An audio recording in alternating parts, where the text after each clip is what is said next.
everyone, and instead of reading the Heathen Journal today, I'm thinking about reading the Gods and Myths of Northern Europe book, since it'll be a welcome change, considering I've been reading that other book for a while now, so I decided to read something different.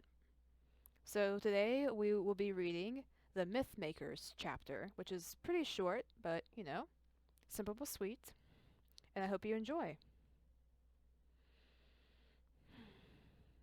The mythology of a people is far more than a collection of pretty or terrifying fables to be retold in carefully bewilderized form to our schoolchildren. It is the comment of the men of one particular age or civilization on the mysteries of human existence and human mind. Their model or for social behavior in their attempt to define stories of gods and demons, the perception of the inner realities. We can learn much from the mythologies of earlier peoples if we have the humility to respect ways of thought widely differing from our own. In certain respects, we may be far cleverer than they, but not necessarily wiser. We cannot return to the mythological thinking of an earlier age. It is beyond our reach. Like the vanished world of childhood. Even if we feel nostalgic, longing for the past, like that of John Keats to ancient Greece, John Cleats for ancient Greece, or William Morris for medieval England. There's now no way of entry. The Nazis tried to revive the myths of ancient Germany in their own ideology, but such an attempt could only lead to sterility and moral suicide. We cannot deny the demands of our own age, but this need not prevent us turning to the faith of another age with sympathetic understanding, and recapturing imaginatively some of its vanished power. It will even help us to view more clearly the assumptions and beliefs of our own time. For centuries our children have been brought up on the myths of Greece and Rome. These have dominated our schoolrooms and inspired our poets, and in them there is much beauty and wisdom. We have largely neglected, however, the mythology of our own forebears, the Anglo-Saxons and the Vikings, who settled in the British Isles and worshipped their gods there before Christianity came. I believe this to have been to our considerable loss, since the northern peoples who created their own mythology should surely arouse as much interest and curiosity as those of the Mediterranean lands. We know something of the qualities of these peoples from the literature which they left behind, as well as from the tales of their achievements recorded by outsiders. They have courage, vigor, and enthusiasm, and intense loyalty to kindred and leaders, and keen appreciation of fair dealings between men. They had unusual respect for their womenfolk, and at best their conception of marriage allowed for real cooperation and companionship between man and wife. They were great individualists. This was both their weakness and their strength, and resented any attempt to curb their freedom of action. Nevertheless, they were capable of considerable self-discipline,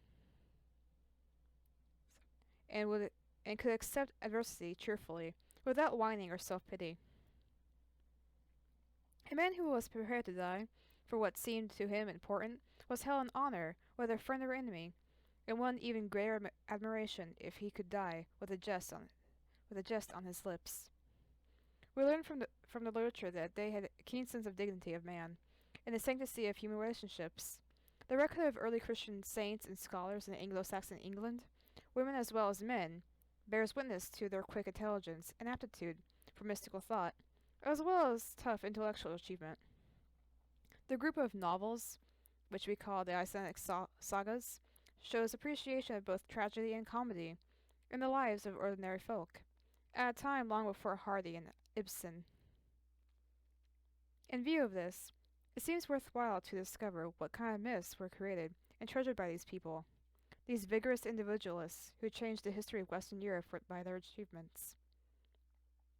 Unfortunately, these are difficulties in the way, and to explain the nature of these something must be said of the history of heathenism in northwestern Europe. At the time when Rome was supreme, the Germanic tribes were the barbarians on the outskirts of the empire, sometimes resisting the Roman armies, sometimes working with them as allies. Rome had considerable influence on their way of life, but in language and in beliefs, they seem to have remained largely untouched. When the empire at last collapsed, the Germanic barbarians, most of them still heathen, pushed forward to overrun the rich lands no longer protected by the Roman armies.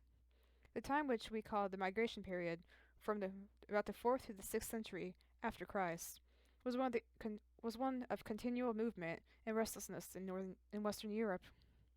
At this time, the Angles and Saxons moved westward and took possession of England, bringing with them over the North Sea their heathen beliefs and practices.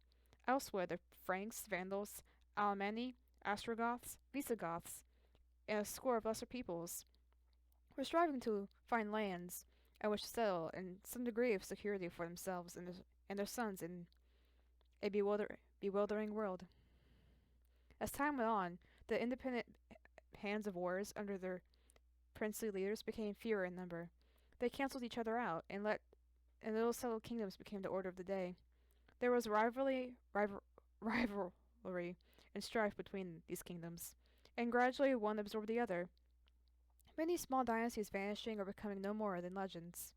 By the time the great nations emerged and men thought of Anglo-Saxon England or Merovingian France as established powers, most of the Germanic peoples had given up their heathen beliefs and adopted Christianity.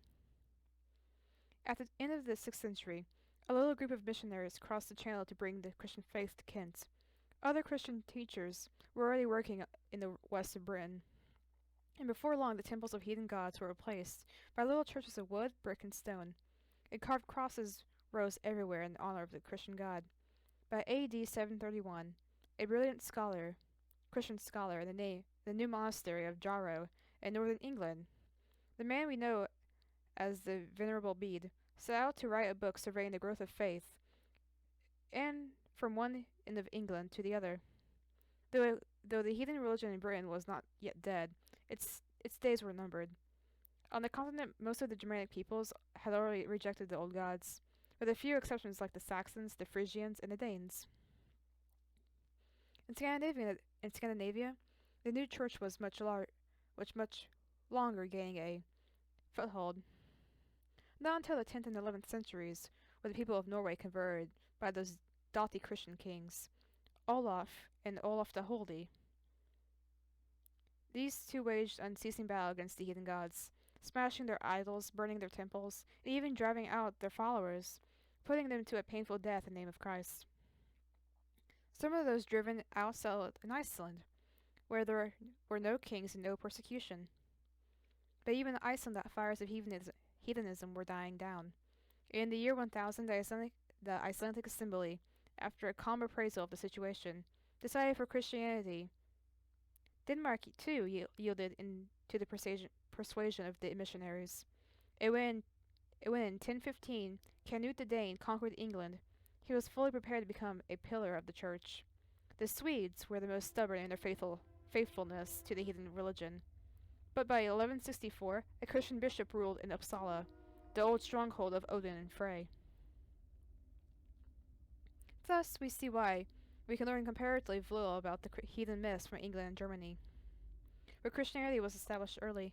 We have to turn for information to Scandinavia, where a vigorous heathen population flourished for centuries after Augustine sailed for Kent, or to places in the northwest where the Scandinavian settlers left the marks of their influence.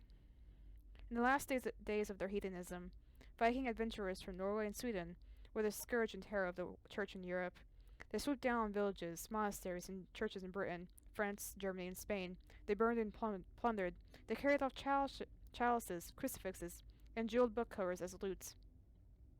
It must have seemed to the Christians as if these verbose sea robbers would conquer the Western world and usher in a new age of darkness. Vikings ruled in the Orkneys and Shetlands, in the Hebrides, Man and Dublin.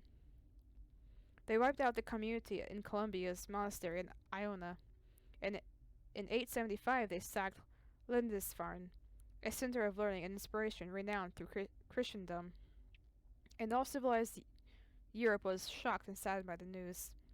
The few monks who survived the massacre wandered for years through the fells with their body of their saint sainted Abbot Cuthbert, who made Lindisfarne a place of spiritual power, until they found a resting place for his remains in Durham. Paris and Hamburg had been plundered in 845. Cadiz and Seville suffered the same fate. In Ireland, the wife of the Viking chief, a heathen seeress, spoke her prophecies from the holy altar of Clonmacnoise, or however you pronounce it. The Viking adventurers were indomitable. They reached the western shore of America. They pushed down to Byzantium, where the Christian emperor valued their physical prowess sufficiently to enroll them in his special Varangian guard. They refused to be intimidated by the ghosts of the past, or proud civilizations of the south, but, but had the effrontery to cut runic inscriptions on ancient tombs, like in Orkney, and on classical monuments like the marble lion of Piraeus. No haven seemed safe from their longships, and no coast town or village from their favorite weapons, the longsword, the axe, and the firebrand. By 870, they were masters of northern and eastern England. Only the resolution of one young prince, in indifferent health and without powerful allies, kept them from engulfing southern England also, and destroying what 3 centuries of Christian culture had built. It is hardly surprising that alone among English rulers that Prince Alfred bears the title Great. These are the people to whom we turn for our northern myths. They were a formidable body of men, all the more so because they cannot be condemned as a collection of rogues and sadists, blind to all but material values. Of course, there were worthless rascals among them, and they could be brutal enough, as the monks of Lindisfarne knew. But their leaders were in many cases men of culture, discrimination, and wit, with a love of good story and neat jest. They loved fine art and craftsmanship, and they treasured their good ships and splendid swords for their beauty as well as their utility in war. A quick-witted poet could win his way in their world as well as brilliant swordsmen. And the man who was both at the same time, like Egil the Icelander or Earl Ragnar of Orkney, had the world at his feet. They were shrewd traders too, with a wily instinct for commerce not unworthy of modern business magnates. Not a few who sowed their wild oats and built up a promising little fortune. A Viking in the western seas grew up to be wise rulers, fathers of fine families, and valuable members of the community. Some even came to be saints. From such lively, alert minds, one would expect a rich and vigorous mythology, and they did not disappoint us. Okay, so that was the first chapter. Let me know what you think, and I'll read the Heathen Journal some other time whenever I can. We have one more chapter to go on that book, and then we will move on to Volume 2. So I hope you enjoyed, and I'll see you in the next video.